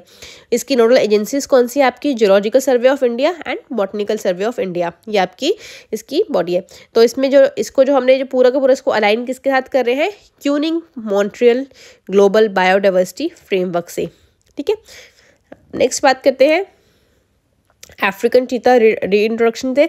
ये मैंने आपको बताया था कि हमारे पास 21 कब्स आए हैं। हमने 2022 में नाम्बिया अफ्रीका से हमने जो है 8 चीतास लेकर आए थे, और उसको हमने क्यूनो नेशनल पार्क में हमने उसको रीइंट्रोड्यूस किया था, जो कि कहाँ पे है? मध्य प्रदेश में है। और लेकिन अब नेक्स्ट जो है हमने अभी जो हमने काउंट किया है ऑन इंटरनेशनल चीता डे, जो कि कब होता है 4 दिसंबर को मध्य प्रदेश के चीफ मिनिस्टर ने बताया है कि 3 चीता फीमेल ने जो है 3 चीताज आए हैं हमारे पास, बेबी चीताज आए हैं। इसमें 1 फीमेल ने and 2 her cubes in the reintroduce किया इन दी वाइल्ड कुनो। मतलब हमने 1 फीमेल चीता और 2 कब्स जो है उसके 2 बच्चे जो है हमने उनको छोड़ दिया है वाइल्ड लाइफ में। जो पहले हमने कुनो नेशनल पार्क में छोड़ रखा था, अब उसको हमने वाइल्ड लाइफ में छोड़ दिया है on the day of international चीता डे पे। अब हम नेक्स्ट बात करते हैं ग्रेट इंडियन बस्टर्ड। ये एक बहुत बड़ा वल्चर के बारे में बात करते हैं। एक तरह की बहुत बड़ी ईगल होती है ये ग्रेट इंडियन बस्टर्ड। लेकिन इसकी जो स्पीशीज़ है वो बहुत ज़्यादा वल्नरेबल क्यों हो रही है, एंडेंजर्ड क्यों है क्रिटिकली? क्योंकि हमारी एक दवाई का नाम है डिक्लोफेनेक हम बहुत कॉमनली यूज़ करते हैं, जिसको आपने अगर बहुत बार, अगर मैं आपको बताऊँ, वॉवरन के नाम से आती है मार्केट में, वॉवरन या नेक कैसा रहा आप लोगों ने कभी लियो, तो वो खाने से क्या होता है कि वल्चर्स में बहुत जल्दी इसकी जो है डेथ हो रही है। उनमें बहुत ही ज़्यादा ऐसे डैमेजेस हो रहे हैं, इनकी किडनी डैमेज हो रही है कि वो खाने से इनकी जो है बहुत हाई रेट पे डेथ हो रही है। तो उसी को प्रिवेंट करने के लिए, और साथ ही साथ अभी जो हमारा जो कंसर्न इसके रिगार्डिंग है कि जो राजस्थान वाले एरिया में है, यहाँ पे बहुत ज़्यादा ये मिलती है GIB हमारी ग्रेट इंडियन बस्टर्ड, और वहाँ पे जो है बहुत ज़्यादा हाई टेंशन पावर लाइन लगी हुई है। तो वहाँ पे जैसे वो बैठते हैं तो उनको करंट लगता है, और करंट की वजह से इनकी जो पॉपुलेशन है बहुत डिप्लीट हो रही है। तो सुप्रीम कोर्ट ने डायरेक्टिव्स दिए हैं कि हम कैसे उनको प्रोटेक्ट कर सकें पावर लाइन से, और कैसे उनके जो स्टेटस है उसको हम प्रिजर्व कर सकें, ठीक है। तो इसी के रिगार्डिंग ये पूरी की पूरी न्यूज़ है कि कैसे हमें गुजरात और राजस्थान वाले एरियाज़ में जो आपकी हाई पावर जो है लाइंस लगी हुई हैं अंडरग्राउंड कर सकते हैं उन केबल्स को। अब हम नेक्स्ट बात करते हैं नेशनल बायोडाइवर्सिटी रिलीज़ के बारे में। अब इसने क्या किया है, नेशनल बायोडाइवर्सिटी अथॉरिटी ने रिलीज़ किया है 1.36 करोड़ लोकल कम्युनिटीज़ को, ताकि वो बायोडाइवर्सिटी को और ज़्यादा प्रिजर्व करने में हेल्प करे। और कहाँ पे? बेसिकली महाराष्ट्र एंड UP में। अब हम बात करते हैं रामसर साइट के बारे में। कुछ न्यू रामसर साइट्स इंट्रोड्यूस हुई है, जैसे कि आपका बात करूँ गोकुल जलाशय कहाँ पर है? आपका बिहार के बक्सर में है, जो कि आपके रामसर साइट में इंक्लूड हुआ है। जो दूसरी रामसर साइट की मैं बात करूं तो वो आपके खिचान, जो कि राजस्थान में है। ये इट इज़ फेमस फॉर आपके डिमोसाइल क्रेन्स के लिए, ठीक है। याद रखना है। फिर हम नेक्स्ट बात करते हैं कोल्ड डेजर्ट बायोस्फीयर रिजर्व के बारे में।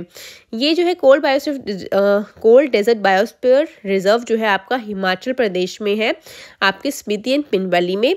इसमें जो सबसे ज़्यादा जो की स्पीशीज़ जो है वो आपकी है स्नो लेओपार्ड, ठीक है। और इसके साथ साथ हमें क्या मिलते हैं यहाँ पे, तिब्बतन वाइल्ड एस और हिमालयन ब्राउन रिवर भी यहाँ पर देखने को मिलते हैं। अब हम बात करते हैं हिमालयन ब्लैक बियर के बारे में। हिमालयन ब्लैक बियर जो है आपकी वल्नरेबल इसको स्टेटस दिया गया है। मैं जितनी भी जो बात है इनको एक अलग से वीडियो में ज़रूर लेकर आऊँगी, उनके बारे में हम बहुत डिटेल में पढ़ेंगे, तो अभी जस्ट हम इसको इसमें कवर कर रहे हैं। अब मैं बात करती हूँ फिंस वीवर के बारे में। तो इसको कहाँ पर देखा गया है, तेराई ग्रासलैंड में, आपका नॉर्थ ईस्ट में देखा गया है। फिर मैं बात करूँ इंडियन पेंगोलिन इनिशिएटिव में, जो पेंगोलिन है उसको शेड्यूल 1 स्पीशीज में डाला गया है और उसको लिए एक नया इनिशिएटिव किया है to study the movement and ecology of Indian pangolin. Next बात करती हूँ मैं नीलगिरी तहार और हाइड्रो इलेक्ट्रिक प्रोजेक्ट के बारे में। एक्चुअली में क्या हुआ है, जो नीलगिरी तहार है ये आपका तमिलनाडु का स्टेट एनिमल है और इसकी जो स्पीशीज़ को प्रोटेक्ट करने के लिए क्या है कि जहाँ पर ये मिलता है, जो जिस इकोलॉजिकल एरिया में जहाँ पे मिलता है इकोलॉजिकल एरिया में, वहाँ पे जो है एक हाइड्रो इलेक्ट्रिक प्रोजेक्ट स्टार्ट कर रहे हैं, तो जिसकी वजह से इसका जो हैबिटेट है वो डिस्ट्रॉय हो सकता है। तो इसकी ये कंसर्न्स निकल के आ रहे हैं। तो वो प्रोजेक्ट क्या है, upper Bhavani pumped storage hydro electric project. तो जिससे क्या होगा, इसके जो ये नीलगिरी तहार है इसकी जो हैबिटेट है उसको डिस्ट्रक्शन हो जाएगी। नेक्स्ट मैं बात करूँ, कुछ न्यू आपके जो है नेशनल पार्क्स बने हैं, जिसमें आपका शिमलीपाल नेशनल पार्क है जो कि उड़ीसा में है, वो आया है। तो इससे क्या हो गया, हमारे कंट्री में 107 जो है नेशनल पार्क हो गए हैं। नेशनल जो पार्क है कौन से एक्ट के अंदर आते हैं, वाइल्ड लाइफ प्रोटेक्शन एक्ट 1972 के अंदर आते हैं, ठीक है। अब मैं बात करती हूँ मणिपुर बुश क्वेल के बारे में। मणिपुर बुश क्वेल क्या है, इसकी जो एक स्पीशीज़ थी वापस रीडिस्कवरी है। इसको मान लिया गया था कि 1932 में एक्सटिंक्ट हो चुकी है, लुप्त हो चुकी है। हम तो सोच गए थे ये है ही नहीं अब, लेकिन ये दोबारा मिली है, ठीक है। कहाँ पे मिली है, नॉर्थ ईस्ट में ही दोबारा से ये मिली है। तो नाम क्या, जो हमारी लुप्त हुई प्रजाति हमें दोबारा मिली है, रेयर स्पीशीज़ थी असम की, ठीक है। तो कहाँ मिली है, मणिपुर, इसको क्या बोलते हैं, मणिपुर बुश क्वेल। नेक्स्ट हम बात करते हैं क्लाइमेट एनर्जी रिसोर्सेज के बारे में। सबसे पहले सस्टेनेबल फ्यूल प्लेज के बारे में। ये बेलम 4x प्लेज, आपसे क्वेश्चन पूछ सकते हैं, बेलम 4x प्लेज किस चीज़ के बारे में बात करता है, ये सस्टेनेबल फ्यूल के बारे में बात करता है। तो हमने ये प्लेज किसने ली है, ये जो प्लेज ली है आपकी कौन कौन सी कंट्रीज़ ने, Brazil, India, Italy and Japan ने। ये COP30 लीडर्स के समिट्स में इन्होंने लीडर्स ने लिए कि हम जो है सस्टेनेबल फ्यूल का यूज़ करेंगे। अब सस्टेनेबल फ्यूल होता क्या है, जैसे आपका बायोफ्यूल हो गया, बायोगैस हो गया, हाइड्रोजन हो गया, इसके लिए कि हम आपको उसकी जो हम जो करना है उसको 4 टाइम हमें उसको इनिशिएट करना है और बाय 2035 तक ये इसकी बात कर रहे हैं। तो इसमें आपका ग्रीन एमोनिया, इथेनॉल, बायोडीजल, ये सारी चीज़ें उसके अंदर आ जाती है। नेक्स्ट हम बात करते हैं CRISPR for salt and drought tolerance. Drought मतलब आपको जो बाढ़ सूखा हो जाता है उसके लिए। तो हमें एक नई टेक्निक यूज़ कर रहे हैं जीन एडिटिंग के लिए, जिसमें हम क्रिस्पर Cas9 यूज़ कर रहे हैं to develop drought and salt tolerance crop like GE rice, ठीक है। ऐसे चावल हम बनाएंगे जो कि नमक और सूखे से रेजिस्टेंट हो, जैसे उसको कोई इम्पैक्ट ही ना पड़े। नेक्स्ट हम बात करते हैं रैम्प मैन्युफैक्चरिंग स्कीम। बेसिकली क्या है, इसका फुल फॉर्म है सिंटर्ड रेयर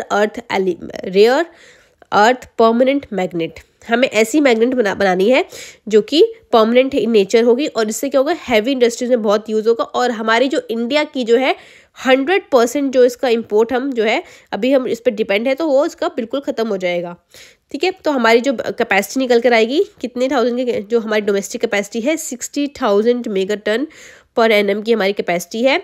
और कैसे होगा, from oxidise to finished magnet के रूप में। और इसकी नोडल एजेंसी कौन सी है, मिनिस्ट्री ऑफ हेवी इंडस्ट्रीज, ठीक है।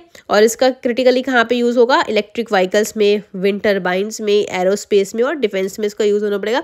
करंटली इसके लिए कितना फंड एलोकेट किया है, 7,280 किया गया है। और अगर ये एक बार ये सक्सेसफुल हो गया तो इंडिया का 100% जो इम्पोर्ट हम बाहर से लेके आ रहे थे वो रिड्यूस हो जाएगा। तो it's a very good initiative, ठीक है। तो हमें ये इसको देखना है। नेक्स्ट हम बात करते हैं zinc ion and vanadium flow batteries. अभी तक हमें पता है हम लिथियम आयन की बैटरीज यूज़ कर रहे थे, अब हमें ऐसी बैटरीज यूज़ करनी है जो नॉन लिथियम आयन्स की है, जिसमें आपकी जिंक आयन हो गई है, आपकी वेनेडियम हो गई है, सोडियम बैटरीज हो गई है, तो हमें वो यूज़ करनी है जिससे हम, और जिसकी जो उससे क्या होगा, एक तो बहुत इकोनॉमिकली हमें चीपर भी पड़ेगी, और साथ ही साथ क्या होगा, ये हाँ बहुत ज़्यादा हमारे पास इसके भंडार अबेंडेंट भी है हमारे पास, और इसकी जो लाइफ है वो भी 20 ईयर्स तक है, 20+ ईयर्स तक इसकी जो है लाइफ है, तो हमें ये इसके एडवांटेज होगा। तो नेक्स्ट हम बात करते हैं मॉनसून के ऊपर। मॉनसून प्रेडिक्शन के ऊपर हमने एक बनाया है, मॉडल बनाया है, जिसको हम बोलते हैं कपल्ड ग्लोबल फॉरकास्ट सिस्टम, जिसको जो है NCEP पे USA ने बनाया है फॉर इंडियन ओशन रीजन के लिए। इसकी फुल फॉर्म क्या है, NCEP की national centre for environmental protection के लिए। इससे जो है हम बहुत सारी चीज़ों को प्रिडिक्ट कर सके हैं, स्मॉल स्केल से लेके सीजनल स्केल तक। मतलब हम शॉर्ट रेंज में हम देख सकते हैं कि कुछ दिनों का वेदर भी देख सकते हैं, कुछ हफ्तों का भी देख सकते हैं, और इवन कुछ मंथ्स का भी वेदर हम इससे प्रिडिक्ट कर सकेंगे। तो it will be a very good achievement for Indian ocean के लिए। तो इससे हमें एल नीनो और ला नीनो, इन सारे के जितने भी हमारे ओशंस में कितने भी आने वाले जो भी फॉरकास्ट है, स्टॉर्म्स वगैरह है, उन सबके बारे में हमें इन्फॉर्मेशन मिल जाएगी। तो याद रखना, ये इस मॉडल का नाम क्या है, कपल्ड फोरकास्ट सिस्टम। किसने बनाया है, USA ने बनाया है, कस्टमाइज किया है किस चीज़ के लिए, इंडियन ओशन रीजन के लिए। नेक्स्ट हम बात करते हैं ऑलिव रिडेड टर्टल मास नेस्टिंग के बारे में। आपने बहुत बार न्यूज़ में सुना होगा अरबिडा के नाम का।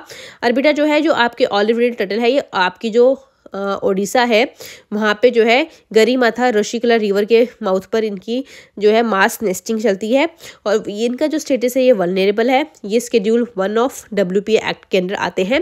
ये जो आपके ऑलिव रिडेड टर्टल होते हैं, ये मास नेस्टिंग के लिए हर बार आपके ओशन के जो माउथ होते हैं, रिवर के ऋषिकला रिवर जो है उसके माउथ पे आते हैं और वहाँ पे मास नेस्टिंग करते हैं। ये एक इंडिकेटर है आपका कि आपका जो वहाँ का जो मरीन लाइफ है, जो आपकी हेल्थ है, वो उसका एक अच्छी लाइफ है, उसका ये इंडिकेटर है। लेकिन ये धीरे धीरे लुप्त होते जा रहे हैं, तो इसकी जो स्टेटस है वो वल्नरेबल बना दिया। अब मैं बात करती हूँ साइक्लोन दितवा के बारे में। साइक्लोन दितवा जो है आपका बेसिकली बे ऑफ बंगाल में आया था, और कब आया, नवंबर 2025 में, और सबसे ज़्यादा तबाही जो उसने मचाई है वो श्रीलंका में मचाई है। अब अक्रॉस फॉर, अगर मैं इंडिया में बात करूँ तो आपके तमिलनाडु, पुडुचेरी और आंध्र प्रदेश के रीजन में। और जो दितवा जो टर्म आई है वो कौन से वर्ड से निकल कर आई है, वो यम वर्ड से निकल कर आई है। ठीक है, now moving to the next one. बात करते हैं लिथियम रिजर्व माइनिंग के बारे में। लिथियम रिजर्व माइनिंग जो है, सबसे ज़्यादा अभी हमें करंटली जो है लिथियम के भंडार मिले हैं। कहाँ पे मिले हैं, जम्मू एंड कश्मीर के रियासी इलाके में मिले, रियासी डिस्ट्रिक्ट में मिले हैं। पूरा टू बी नाम अगर हम बोले, Salal Haimana area of Reasi district में मिले हैं। इससे हमारे इंडिया की जो है बहुत सारी लिथियम की जो हम बाहर से इंपोर्ट करते थे, अभी तक इंडिया जो है लिथियम पूरा 100% बाहर से ही इंपोर्ट कर रहा था। ये बहुत ही अच्छा रिसोर्स हमें एक मिला है, लेकिन और इसमें हमें क्या मिला कि बहुत हाई क्वालिटी का हमें लिथियम मिला है। और साथ ही साथ अगर हम बात करें कितने मिलियन होगा, 5.9 मिलियन टन्स ऑफ लिथियम हमें मिला है, और ये 100% हमारा इंपोर्ट को रोक देगा। और दूसरी चीज़, अभी हमें क्या चैलेंजेस आ रहे हैं, क्योंकि ये अभी जो हमने देखा है कि जो लिथियम जो है वो एक हार्ड रॉक में है, और इसको वहाँ से निकालना अब थोड़ा सा एक्सपेंसिव पड़ सकता है, और इसकी जो क्वालिटी है वो बहुत ही अच्छी है।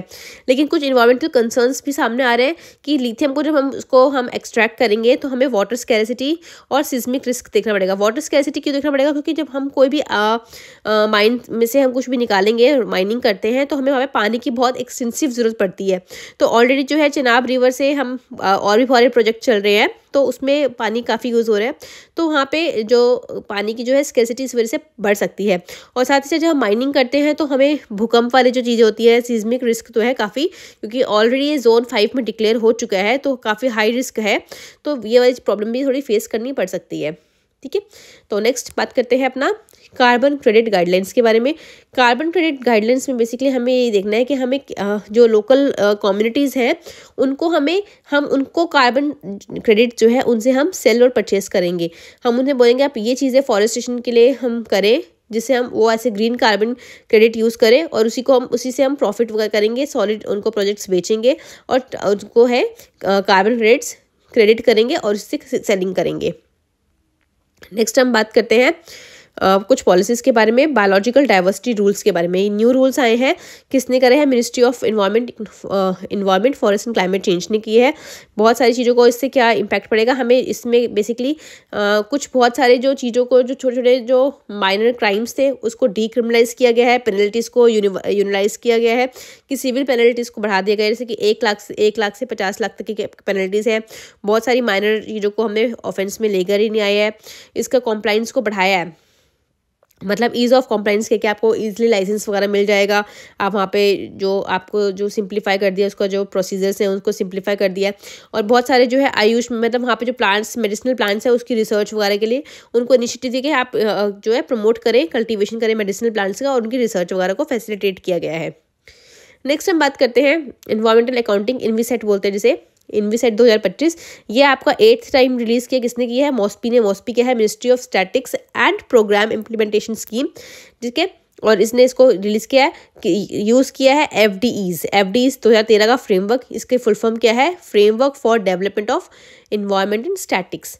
कौन रिलीज़ करता है ये रिपोर्ट को? आपका यूनाइटेड नेशन करता है। इसका एम क्या है? Moving towards green GDP emission, green, सब कुछ ग्रीन ग्रीन करना है। नेक्स्ट अब हम बात करते हैं CEF का फ्यूचर। बेसिकली CEF क्या है? एक सेंट्रल एम्पावर्ड कमेटी है जो सुप्रीम कोर्ट ने बनाई थी, ताकि वो देख सके कि फॉरेस्ट डाइवर्जन क्लियरेंस की अकाउंटेबिलिटी और इन्वायरमेंट गवर्नेंस के लिए। लेकिन अब जो है ministry of environment forest and climate change कह रही है कि इस मिनिस्ट्री का जो स्टेटस है, स्टैट्यूटरी स्टेटस है, इसका जो फ्यूचर है वो कौन डिसाइड करेगा? लॉ कमीशन डिसाइड करेगा। लेकिन सुप्रीम कोर्ट ने कहा नहीं, ऐसा नहीं होगा। इस कमेटी का जो बनाई थी, सुप्रीम कोर्ट ने बनाई थी, किस चीज़ के लिए बनाई थी? Oversight role in the forest diversion clearance के लिए। लेकिन इसका जो फ्यूचर है वो लॉ कमीशन डिसाइड नहीं करेगा, ये स्टैट्यूटरी बॉडी, तो उसने मना कर दिया है। नेक्स्ट बात करते हैं नेशनल ट्रांजिट पास सिस्टम के बारे में। नेशनल ट्रांजिट पास सिस्टम में बेसिकली क्या है? हम एक ट्रांजिट सिस्टम बनाएंगे जिसमें आपका सीमलेस मूवमेंट होगी। किसकी होगी? मतलब बिना किसी रुकावट मूवमेंट होगी टिम्बर की और टेम्बू की और अदर माइनर फॉरेस्ट प्रोजेक्ट की अक्रॉस द स्टेट बॉर्डर्स। मतलब एक स्टेट से दूसरी स्टेट में बहुत ही सीमलेसली, मतलब विदाउट एनी रुकावट, आपका टिम्बर, बैम्बू और जो माइनर फॉरेस्ट प्रोड्यूस है वो इजिली ट्रैवल कर पाएगा। ठीक है, किसका इनिशिएटिव है? MOEFCC का, ministry of environment forest and climate change का ये है। इससे क्या होगा? डिजिटाइज करेंगे और सिंप्लीफाई करेंगे फॉरेस्ट प्रोड्यूस का ट्रांसपोर्ट को एक स्टेट से दूसरी स्टेट में। इससे क्या होगा? ईज ऑफ डूइंग बिजनेस होगा, ठीक है, और जो आपके जो फॉरेस्ट ड्वेलर्स हैं उनको इसमें हेल्प मिलेगी। नेक्स्ट हम बात करते हैं यूनिफॉर्म फॉरेस्ट एक्ट पेनल्टी। जितने भी हर स्टेट में हर चीज़ के लिए जो है अलग अलग वो बन रहे थे, एक्ट्स हैं। कहीं किसी चीज़ के लिए कुछ पेनल्टी है, किसी चीज़ के लिए कुछ पेनल्टी है, तो सुप्रीम कोर्ट ने कहा है नहीं, हम पूरी अक्रॉस द ऑल स्टेट्स जो है एक यूनिफॉर्म पेनल्टीज और फाइन्स लगाएंगे, जो कि आपके जो भी आपका वॉलेशन करेगा इंडियन फॉरेस्ट एक्ट 1927 का, तो हर स्टेट में एक सीरियस वॉलेशन को कंसीडर करेगा। कोई भी इलीगल लॉजिंग नहीं होगी, हर स्टेट में एक जैसा ही फाइन लगेगा। नेक्स्ट हम बात करते हैं PMNBWL मीटिंग। NBWL मतलब नेशनल पार्क और वाइल्ड लाइफ मीटिंग जो है प्राइम मिनिस्टर जी ने ली है अभी उन्होंने ये मीटिंग को चेयर किया है। एक हाई लेवल मैकेनिज्म टेकिंग हुआ है ताकि जिससे हम क्या कर सके, हम ऐसे जो प्रोजेक्ट्स को अप्रूवल दे सके जिसमें फॉरेस्ट लैंड का डाइवर्जन यूज़ किया है with in the protected areas के अंदर। ठीक है, प्रोटेक्टेड एरियाज आपके कहाँ पे होते हैं? नेशनल पार्क और वाइल्ड लाइफ सेंचुरीज के अंदर होते हैं। नेक्स्ट हम बात करते हैं लेबर कोड इम्प्लीमेंटेशन के लिए। अभी आपको पता है कि आपके 4 न्यू लेबर कोड आया है और उनका जो इम्प्लीमेंट 21 नवंबर को हुआ है। उन्होंने रिप्लेस किसको किया है? आपके 29 जो है फ्रेगमेंटेड लॉज थे उनको उन्होंने आपका रिप्लेस कर दिया है 4 लेबर लॉज ने। नेक्स्ट हम बात करते हैं वेरी इंपॉर्टेंट जल संचय भागीदारी अवार्ड्स। ये जो अवार्ड्स है वाटर कंजर्वेशन के लिए दिया गया है, मतलब कैच द रेन, और तेलंगाना सबसे एक्टिवली इसमें पार्टिसिपेट करता हुआ सामने आया है। जल शक्ति अभियान कैच द रेन, मतलब आपको जितना है रेन वाटर हार्वेस्टिंग करना है, वाटर मैनेजमेंट करना है, इसके रिगार्डिंग ये स्कीम है। नेक्स्ट हम बात करते हैं वर्ल्ड टॉयलेट समिट, जब ये न्यू दिल्ली में हुई है। इसका जो फोकस था, हम क्या करना है? Sanitisation and its link to water. तो आपको कैसे हमने टॉयलेट समिट है, ये बहुत इंपॉर्टेंट है, नवंबर 2025 में हुई है। इसको जो फोकस करते गया है क्या देखना है? SDG 6 clean water and sanitisation water body health preventing discharge into river and lakes. कैसे हम जो है पानी को और सैनिटाइजेशन को मेंटेन कर सकते हैं, कौन से मिशन के अंदर आ जाएगा? Swachh Bharat mission and water quality के अंदर। नेक्स्ट हम बात करते हैं institutionalisation of animal representation. Basically हमें एनिमल्स को भी, उनका भी इंटरेस्ट देखना है, एनिमल्स का भी वेलफेयर देखना है, उनकी इकोलॉजिकल नीड्स देखनी है, ठीक है। सिर्फ हमें ऐसी चीज़ नहीं है कि सिर्फ हम सब कुछ जो भी करेंगे ह्यूमंस के लिए करेंगे, हमें एनिमल्स को भी प्रोटेक्ट करना है, उनकी भी नीड्स देखनी है, उनका भी वेलफेयर देखना है। तो यही चीज़ ये बोलते हैं, हमें मूव करना है to move beyond traditional welfare laws, ठीक है, and by granting animal a voice and legal standing, ठीक है।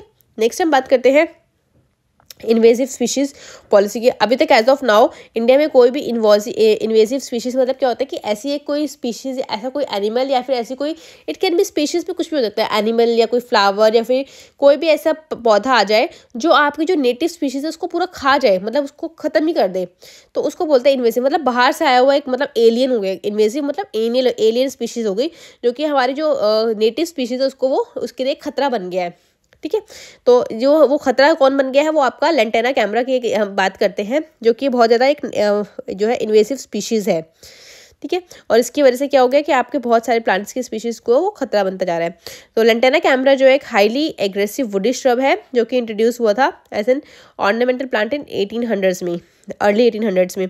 तो अभी तक करंटली हमारे पास कोई भी ऐसी पॉलिसी नहीं है जो हम इसको ओवरव्यू देख सके कि कैसे हम इसको कैसे हमें टैकल करना है, कैसे इन इन्वेजिव एलियन स्पीशीज़ से हमें अपनी वाइल्ड लाइफ को कंजर्व करना है, बचाना है। नेक्स्ट हम बात करते हैं रिवर अबेटमेंट प्रोजेक्ट के बारे में। This is very important. इसमें बेसिकली क्या है, हमें पॉल्यूशन की रिगार्डिंग बात करनी है, कैसे हम पॉल्यूशन को अबेट कर सकते हैं। तो सबसे पहले निर्मल धारा के बारे में बात करेंगे हम। इसमें सबसे पहले हम बात करते हैं निर्मल धारा पॉल्यूशन अबेटमेंट। इसमें हमें कैसे करना है, सीवेज इंफ्रास्ट्रक्चर, हमें जो सीवर जो हमारे ट्रीटमेंट प्लांट है उनका इंफ्रास्ट्रक्चर हमें अपग्रेड करना है, अच्छे कंस्ट्रक्ट करने हैं। फिर जो इंडस्ट्रियल एफ्लुएंट कंट्रोल आता है उसको, इंडस्ट्रियल से जो पॉल्यूशन आता है उसको अच्छे से हमें ट्रीटमेंट करना है, और सॉलिड वेस्ट को प्रिवेंट करना है। म्यूनसिपल वेस्ट को डायरेक्टली हमें रिवर्स में नहीं डालना है, रिवर्स में डालने से पहले उसको हमें अच्छे से ट्रीट करना है। फिर हम बात करते हैं सेकेंड चीज़, जो कि है इकोलॉजिकल रिस्टोरेशन, जिसे अविरल धारा बोलेंगे। उसमें क्या करना है, हमें ई फ्लो मेंटेन करना है, मतलब इकोलॉजिकल फ्लो को मेंटेन करना है, ताकि जो है जब भी जो एक रिवर है उसका जो नेचुरल फ्लो है वो कहाँ तक जा रही है उसको जाने दो, और लेकिन उसको एकदम क्लीन और सेल्फ क्लीनिंग इन्वायरमेंट में हो जाए, जिससे आपकी जो एक्वेटिक लाइफ है वो सपोर्ट करे। फिर हम बात करते हैं एफॉरेस्टेशन, जितने भी आपको पेड़ पौधे लगाने हैं उसके रिवर बैंक के आसपास, जिससे जो है आप उसको एक रिपेरियन बफर जोन बना सके।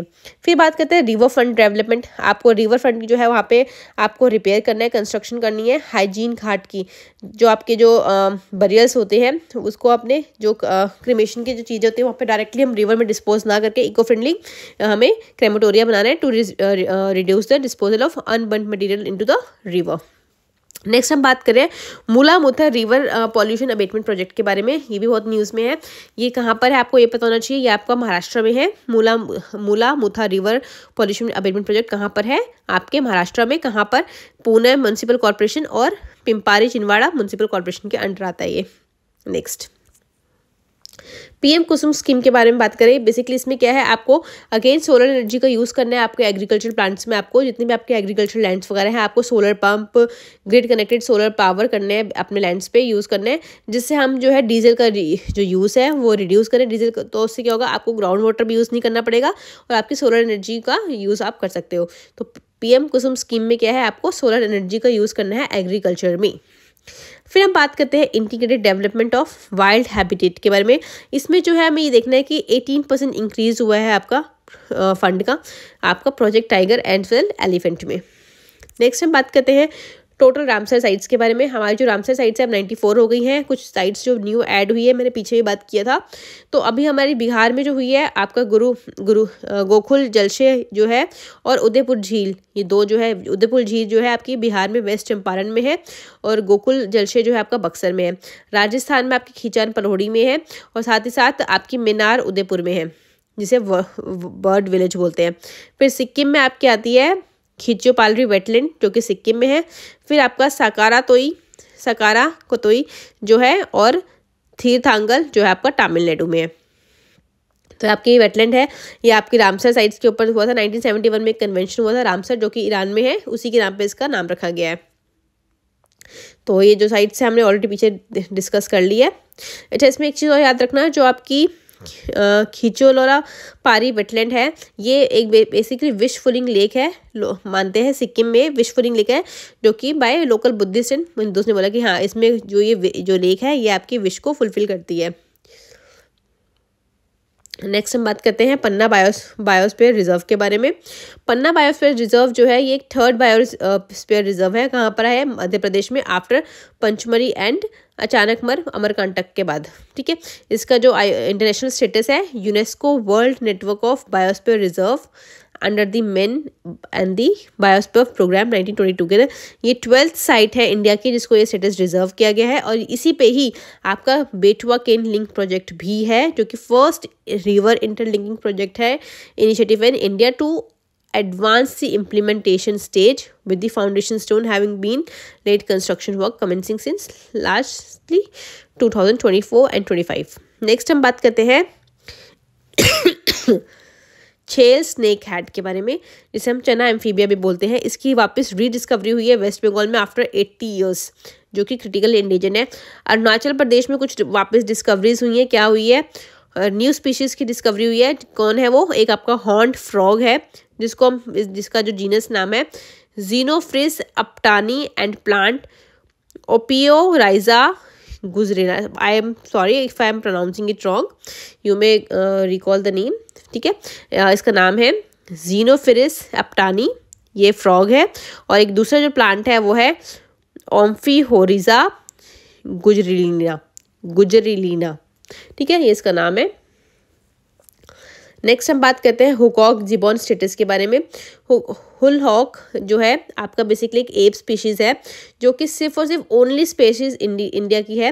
ये कहाँ मिलता है? आपका नॉर्थ ईस्ट में रिस्ट्रिक्टेड है, और इसका जो स्टेटस है ऑब्वियसली बहुत ही फ्रेगमेंटेड है, बिकॉज इसका जो हैबिटेट है वो लॉस हो रहा है। ठीक है, नेक्स्ट हम बात करते हैं सीड बैंक। ये दिल्ली में है। सीड बैंक ये बहुत इंपॉर्टेंट है। आपका सीड बैंक का नाम क्या है? Seed bank at Asola Bhati sanctuary, जो कि दिल्ली में है। ये अरावली रेंज में है, अरावली रिज का। ठीक है, बहुत बड़ा आपका है। इससे आपको बहुत सारी नेटिव स्पीशीज़ को आप कंजर्व कर सकते हो, और इसने बहुत सारी स्पीशीज़ से कॉम्बैक्ट भी किया है। जैसे कि आपको मैं बता दूं, ये किसकी कोलैबोरेशन में चलता है? ये आपका बॉम्बे नेचुरल हिस्ट्री सोसाइटी की कोलैबोरेशन में चलता है। एक ये वाइटल सोर्सिंग है।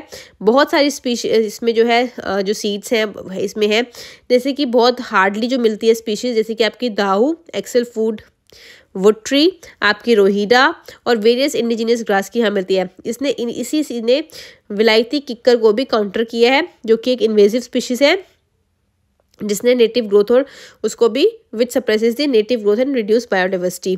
ठीक है, अब हम बात करते हैं सप्लाई चेन एंड प्लांटेशन के बारे में। इसका जो टारगेट है कि ये एटलीस्ट जो है 10 लाख सैपलिंग्स जो है एनुअली प्लांट करे, और एक सेकेंड नेटिव नर्सरी बन जाए to meet the demand from government and private agencies. तो टारगेट क्या है इसका? 10 लाख सैपलिंग्स जो है एनुअली इसको लगानी है। नेक्स्ट हम बात करते हैं Changthang cold desert wildlife sanctuary, जो कि लद्दाख में है। इस पे एक प्रोजेक्ट चल रहा है अभी। इस प्रोजेक्ट को जो है अप्रूवल मिला फॉर क्रूशियल इंफ्रास्ट्रक्चर प्रोजेक्ट, जिसमें हमें क्या करना है? इसमें बेसिकली एक ब्रिगेड हेडक्वार्टर बनेगा चोसुल में। आपका एक एम्यूनेशन स्टोरेज फैसिलिटी बनेगी। आपका ट्रेनिंग नोड एरिया बनेगा एट फॉर हाई एल्टीट्यूड के लिए। तो अब इसमें जो है, और इसकी जो की फौना जो है वहाँ पे सबसे ज़्यादा क्या मिलता है? स्नो लेपर्ड मिलता है। नेक्स्ट हम बात करते हैं dolphin assistant cast net fishing के बारे में। ये एक ट्रेडिशनल मेथड है, जिसमें जो है डॉल्फिन और फिशरमैन जो है मिलके कॉपरेट करते हैं और जो है फिश को चेस करते हैं। तो इसको हम बोलते हैं TEK, traditional ecological knowledge. Next हम बात करते हैं वल्चर के लिए। मैंने आपको ऑलरेडी पहले बताया था, वल्चर जो है जो आपके जो है उसको खतरा किससे है? आपका डिक्लोफेनेक, जो कि एक पेन किलर है, जो कि ह्यूमंस बहुत कॉमनली कंज्यूम करते हैं। नेक्स्ट मैं बात करती हूँ 13 एम्फीबियन स्पीशीज़ जो कि नॉर्थ ईस्ट इंडिया में मिली है। ठीक है, इन स्पीशीज़ का नाम क्या है और किसने ये ढूंढी है? Wild life institute of India WII, जो कि देहरादून में इसका हेडक्वार्टर है।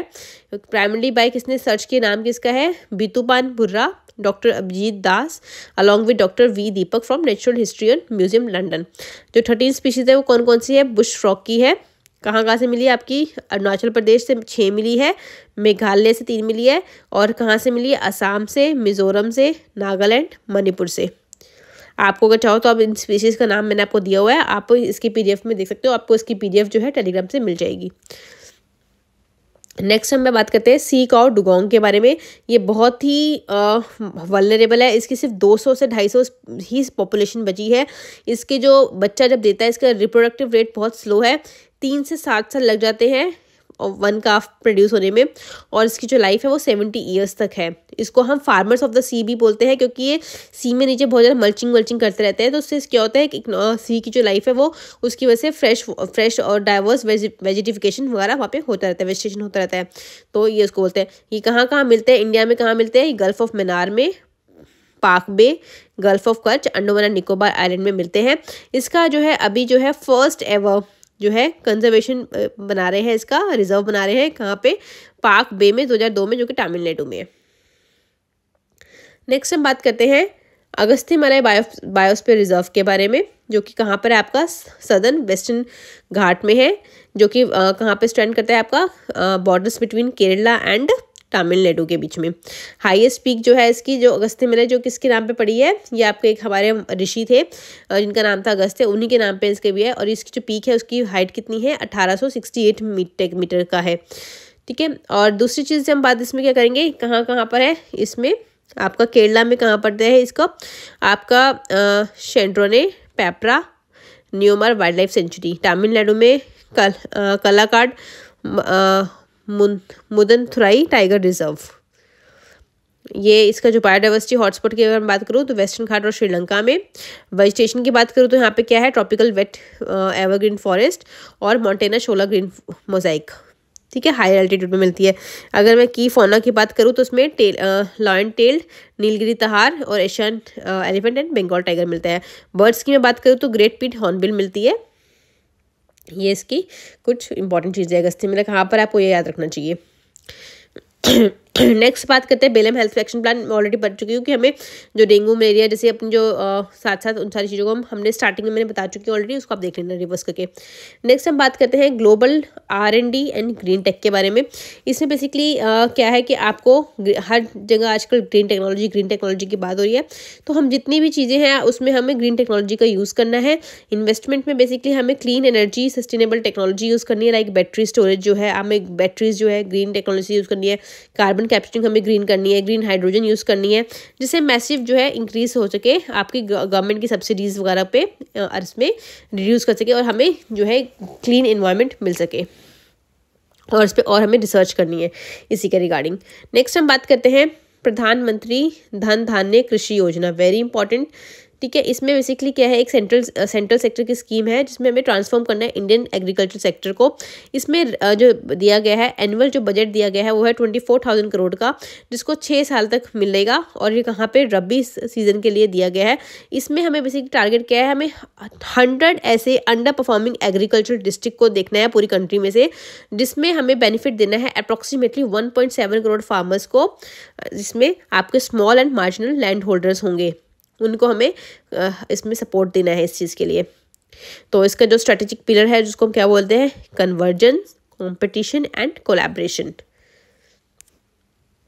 नेक्स्ट बात करते हैं ग्लोबल मुतारियो प्लेटफॉर्म। ये बेसिकली आपका COP30 से ही रिलेटेड है। इसमें बेसिकली आपको क्या है कि आपको कलेक्टिव जो मुतिराओ है, इसका जो लिटरल मीनिंग होता है इंडिजिनियस ब्राज़ीलियन टर्म में, कि एक कम्युनिटी जिसको साथ मिलकर जो है कलेक्टिवली कोई भी एक काम करना है, इसका बोलते हैं। मतलब हार्वेस्टिंग और बिल्डिंग कलेक्टिवली मिलकर करना है। ब्रिजिंग द गैप, हमें जो हमारे जो नेशनल डिटरमाइंड कॉन्ट्रीब्यूशंस है और जो हमें ग्लोबल वार्मिंग जो है 1.5 मीटर के अंदर उसको रखना है, डिग्री के अंदर, उसी के रिगार्डिंग ये बात करता है। ठीक है, और इसमें क्या डिजिटल मोबिलाइजेशन में क्या है? डिजिटल फ्रेमवर्क है ताकि हमें इंटीग्रेटेडली उसको डिसेंट्रलाइज करना है और सेल्फ ऑर्गेनाइज करना है अपने क्लाइमेट इनिशिएटिव को वर्ल्ड वाइडली। नेक्स्ट बात करते हैं ग्रीन बॉन्ड के बारे में। ग्रीन बॉन्ड क्या है? आपका बेसिकली एक डेट इंस्ट्रूमेंट है जो गवर्नमेंट जो है इशू करती है, और जो उससे गवर्नमेंट को क्या मिलता है? पैसा मिलता है, और जो इन्वेस्टर्स होते हैं उनको उस पर इंटरेस्ट वगैरह मिल सकता है। तो ग्रीन प्रोजेक्ट कौन कौन से यूज़ होते हैं इसमें? आपका रिन्यूएबल एनर्जी, जिसमें आपका solar and wind, energy efficient में आपका ग्रीन बिल्डिंग, क्लीन ट्रांसपोर्टेशन में आपका electric vehicle, railway, sustainable water and water waste management, pollution control, इस सब में। तो आपका ग्रीन बॉन्ड क्या है? आपकी एक तरह से डेट इंस्ट्रूमेंट है जो कि एक पॉजिटिवली इन्वायरमेंटल और क्लाइमेट इम्पैक्ट के लिए बनाया गया है। ये ग्रीन कूपन होते हैं एक तरह से। नेक्स्ट हम बात करते हैं ग्लोबल मीथेन स्टेटस रिपोर्ट के बारे में।